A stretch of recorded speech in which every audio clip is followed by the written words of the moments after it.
If you were to die tomorrow, then all of your choices and actions up until this point are added up into a sum. And that sum is who you are as a person. That is who you were. That is how people will remember you. There's no longer such a thing as dreams or potential. There's only what you have actually materialized in the world. And now ask yourself honestly, can you live with that? Do you feel you have truly lived? Do you feel you've become the person you want to be? Or is it all still in your head and will just vanish along with you? Man is nothing else but that which he makes of himself. This is one of the most famous quotes by Jean-Paul Sartre, and it is also the reason why his philosophy is so uncomfortable. I actually saw a review on Goodreads that sums this up pretty well. Have you ever noticed that when you are at rock bottom, nothing makes you feel better quite as much as Sartre telling you that if your life is screwed up, it's your own fault? Sartre's philosophy feels a lot like the tough love you get from a friend when you're feeling down, that, while not being very comfortable, is the only advice that actually helps you change your life and get it together. But despite this, Sartre still received a lot of criticism for his philosophy, to which he responded, "Their excessive protests make me suspect that what is annoying them is not so much our pessimism, but, much more likely, our optimism. For at the bottom, what is alarming in the doctrine that I am about to try to explain to you is that it confronts man with a possibility of choice." This quote is from Existentialism as a Humanism, which is a lecture that was delivered by Sartre in 1945, in which he responds to his critics to defend his philosophy, and even goes as far as calling it a humanism. Now, the term humanism has many different definitions, but it is generally understood as any philosophy that is towards the betterment of humanity.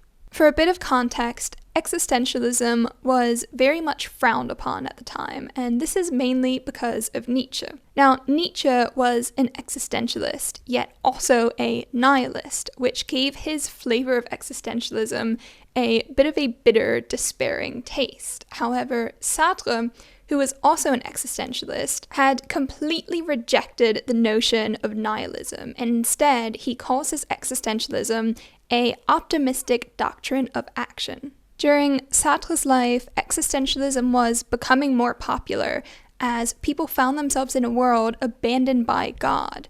If you read books such as The Wasteland by Eliot, you really see this theme of collective mass disillusionment come through after the war. The big question was, how are we supposed to live in a world of meaningless suffering and injustice?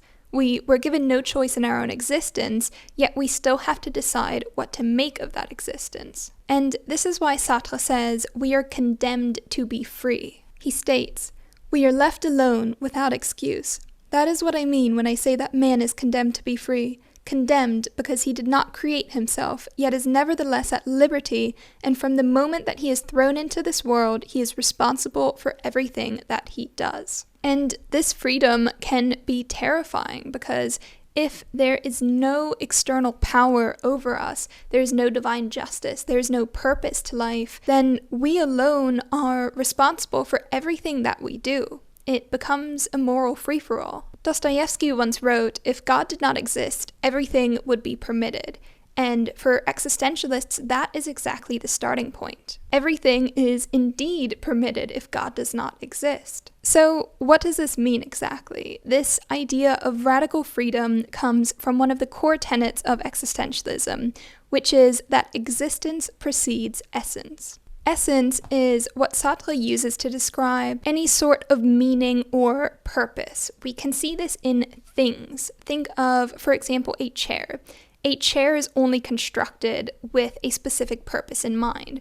It is a thing to sit upon. So when you create a chair and it fulfills that purpose, its existence has worth. However, in humans, we are born without a purpose. Our existence comes first, and we create who we are, we create our essence throughout our lives. Sartre expands upon this. What do we mean by saying that existence precedes essence? We mean that man first of all exists, encounters himself, surges up in the world, and defines himself afterwards. if man as the existentialist sees him as not definable, it is because to begin with, he is nothing. He will not be anything until later, and then he will be what he makes of himself. This is why we are born as a blank slate. We have no inherent fate or potential. We are entirely what we make of ourselves throughout life. Man simply is. Not that he is simply what he conceives himself to be, but he is what he wills, and as he conceives himself after already existing, man is nothing else but that which he makes of himself. And since existence precedes essence, then man is also entirely responsible for what he becomes in life. He is the sum of his life's actions, nothing more, nothing less.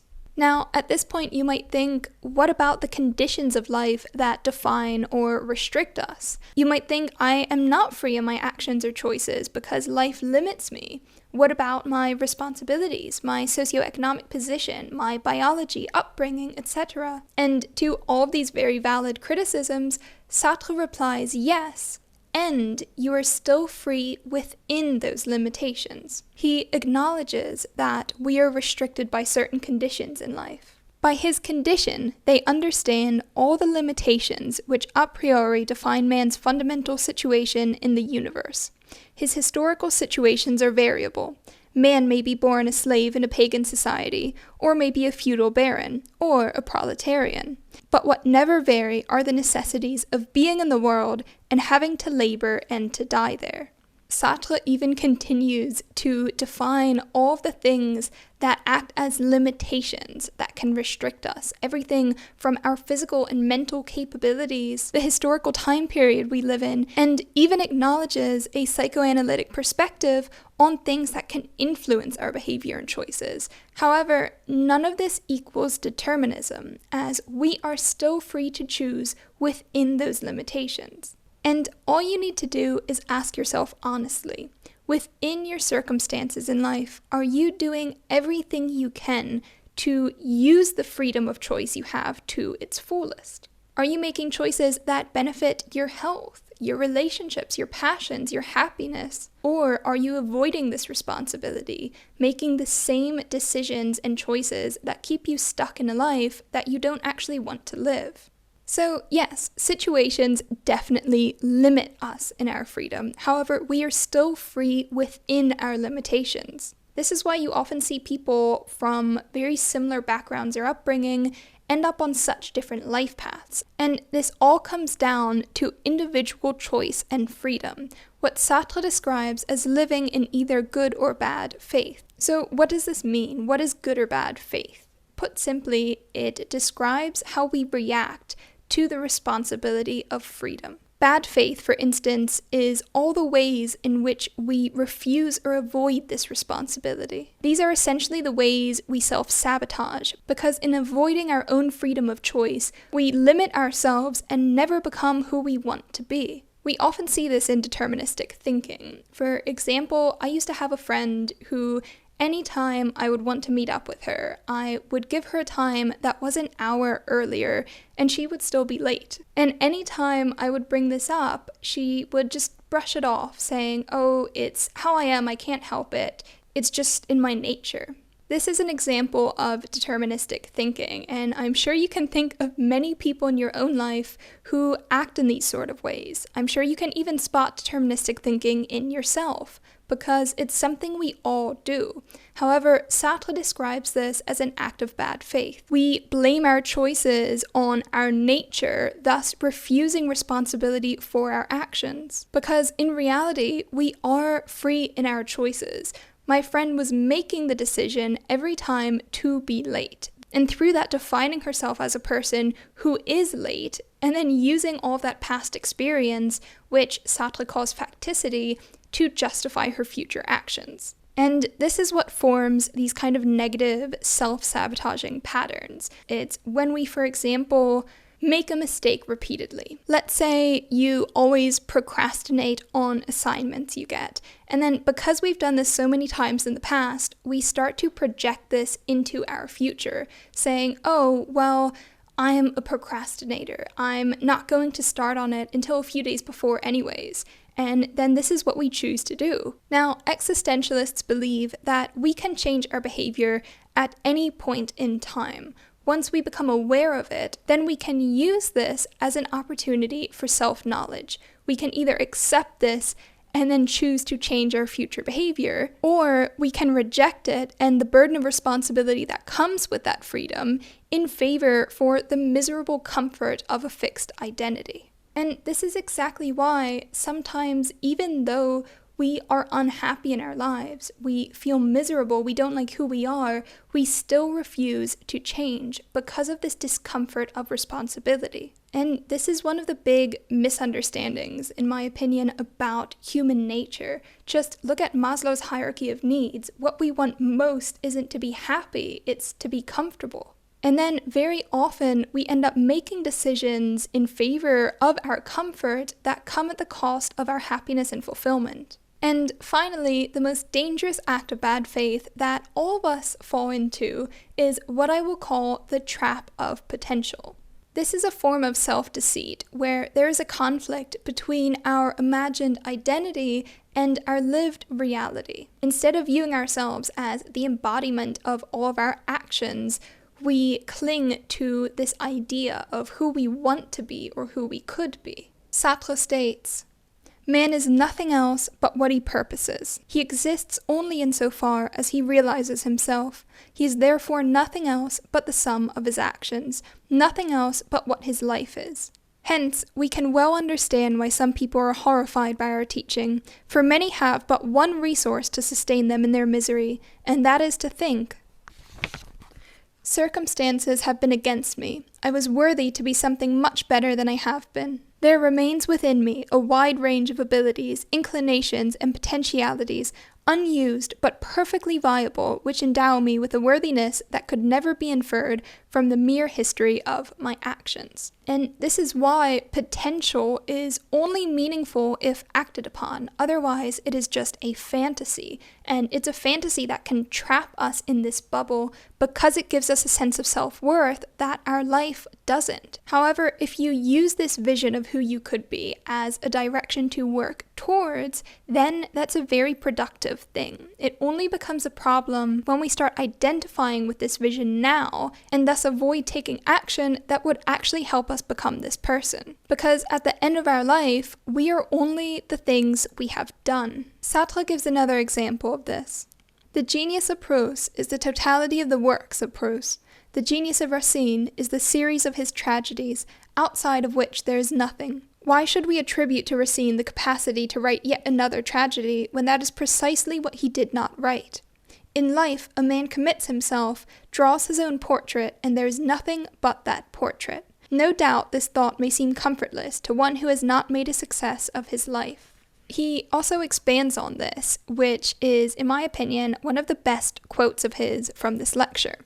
On the other hand, it puts everyone in a position to understand that reality alone is reliable, that dreams, expectations, and hopes serve to define a man only as deceptive dreams, abortive hopes, and expectations unfulfilled. That is to say, they define him negatively, not positively. Nevertheless, when one says, "You are nothing else but what you live," it does not imply that an artist is to be judged solely by his works of art, for 1,000 other things contribute no less to his definition as a man. What we mean to say is that a man is no other than a series of undertakings. In the light of all this, what people reproach us with is not, after all, our pessimism, but the sternness of our optimism. You are therefore the sum of your actions, not your potential, and this is also why people hate it, because it confronts them with their choices. If you were to die tomorrow, then all of your choices and actions up until this point are added up into a sum, and that sum is who you are as a person. That is who you were. That is how people will remember you. There's no longer such a thing as dreams or potential. There's only what you have actually materialized in the world. And now ask yourself honestly, can you live with that? Do you feel you have truly lived? Do you feel you've become the person you want to be? Or is it all still in your head and will just vanish along with you? And this is the danger of bad faith. Because by becoming stuck in our own fantasies of potential what could be, it is so easy to just past the years, always thinking in the future, always imagining all the things you could do and you want to be. But then when you actually step back and you think of it in this way, if today were the last day you have to live, who are you as a person? What have you actually done? What do all of your choices reflect? Because this is the reality of who you are. This is also why we fear death so much, because it is the one thing that defines us entirely by our actions. We cannot be remembered for our potential or who we wish to be, or even our plans and ideas. We are only what we have done. And this is also why I believe we can become afraid of time passing. There's a certain sense of dread that comes with it, and it is because we know that there is something missing in our actions. If we were on the right path, if we were living according to the person we want to be, then we would feel content. We would feel fulfilled as time passes, proud even to look at all that we have achieved. Now let's look at good faith. If, however, it is true that existence is prior to essence, man is responsible for what he is. Thus, the first effect of existentialism is that it puts every man in possession of himself as he is, and places the entire responsibility for his existence squarely upon his own shoulders. And when we say that man is responsible for himself, we do not mean that he is responsible for only his own individuality, but that he is responsible for all men. To choose between this or that is at the same time to affirm the value of that which is chosen. For we are unable ever to choose the worst. What we choose is always the better, and nothing can be better for us unless it is better for all. I am thus responsible for myself and for all men, and I am creating a certain image of man as I would have him be. In fashioning myself, I fashion man. This is one of the other core ideas of Sartre's philosophy. It is the idea of intersubjectivity, and it also acts as moral guidance. In making our choices, we must look to a universal good. We must ask ourselves, what if every person acted the same way? And this is so helpful because in an absurd and meaningless world, it is so easy to think, well, what is the point of anything? What does it matter if I live my life this way versus that? Why should I even strive to improve myself in the first place? What's the point? In declaring each of us as a role model, responsible not just for ourselves, but for all others too, we suddenly have a way to narrow down those limitless options, and we have a bit of a vision of what to do with our freedom. We must ask ourselves, in every decision we make, is this how all of man should act? What kind of world would we live in if everyone did the same? And this is exactly how, despite rejecting religion and institutional laws, Sartre says that we come to some universal rules to follow. For example, don't steal, don't lie, don't hurt other people. And it's because if everyone did all of these actions, it would be pure chaos. It would be anarchy. Therefore, in our own actions, in our own choices that we make, we are responsible for creating the world we want to live in. And I personally find this way of thinking very comforting in light of a lot of the bigger problems in the world. It often feels like we are helpless, we are powerless, yet the one thing we have absolute agency over is our own actions. And to think of our choices as setting an example for others, we can do good. We can inspire others, and through that, change the world in the only way that we can. When you think about it, we learn from others what is good, what is normal, what is acceptable. Now, imagine your life if you were only surrounded by people who lived their own life to the highest moral standard, and they encouraged you to develop your morality as well. To always ask yourself, am I living in alignment with what I believe is the highest good? This is why role models are incredibly important, and we underestimate just how much we can actually affect others. So if you ever feel like your life is meaningless or doesn't matter, just recognize for a minute that Your life, your actions are completely in your hands, and that you can be a role model to all of those who can relate to you, who find themselves in similar situations. You can be the light that shows them there is a way. And I know this may sound really cheesy, but it really is that deep. I find this idea alone of shaping ourselves in the image of how we wish to shape humanity is incredibly inspiring. Sartre states, "So every man ought to say, am I really a man who has the right to act in such a manner that humanity regulates itself by what I do?" This reminds me of a piece of advice that my father once gave me, which is that the only way to deal with frustrations and injustices in the world is to always do what you believe is right. That way, no matter what happens, everything else being outside of your control, you always have the reassurance that you are living according to your moral standard. You are responsible only for your own actions, and by living according to this good faith, you can at least never be disappointed with yourself. And finally, Sartre lays out the importance of creating our own Sisyphean task, picking our boulder, so to speak. He explains, "The only hope for man lies in his full realization and acceptance of the truth that these things are not otherwise but thus. And although his personal fate is simply to perish, he can triumph over it by inventing purposes, projects, which will themselves confer meaning both upon himself and upon the world of objects, all meaningless otherwise in themselves. There is indeed no reason why a man should do this, and he gets nothing by it except the authentic knowledge that he exists, but that precisely is his transcendent need and desire. Not many are capable thus of authenticating their existence." In this, he describes what he terms as engagement, which is the need to actively take part in life. We must create our own meaning in a meaningless existence. And to do this, we need to choose something to pursue and pursue it through all of its hardships. Now, if this sounds like Nietzsche's will to power, it's because, in my opinion, it kind of is. Other philosophers have argued that because we have two types of desires, the desire to pursue our ambitions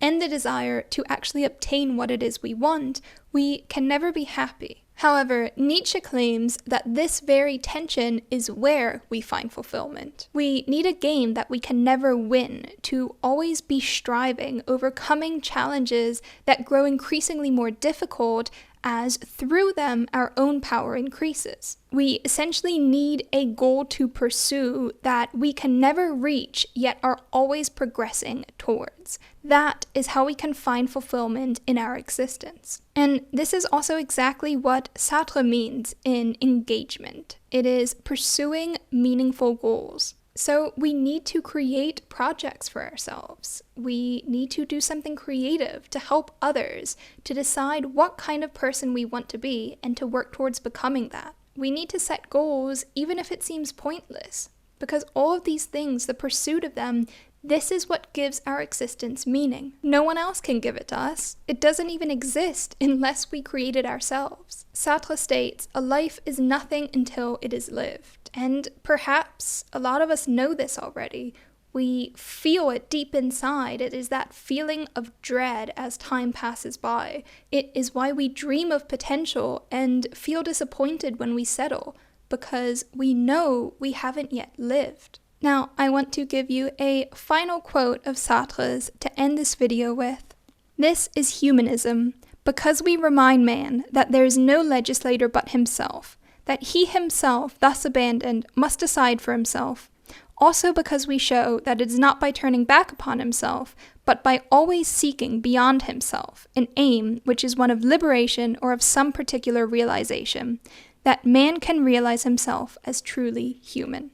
So if you found any of this interesting, I really recommend checking out Existentialism as a Humanism.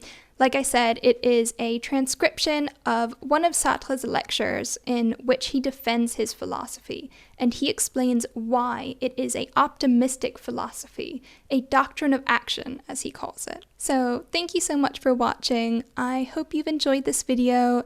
Let me know your thoughts or any questions in the comments, and I will see you next time. Bye.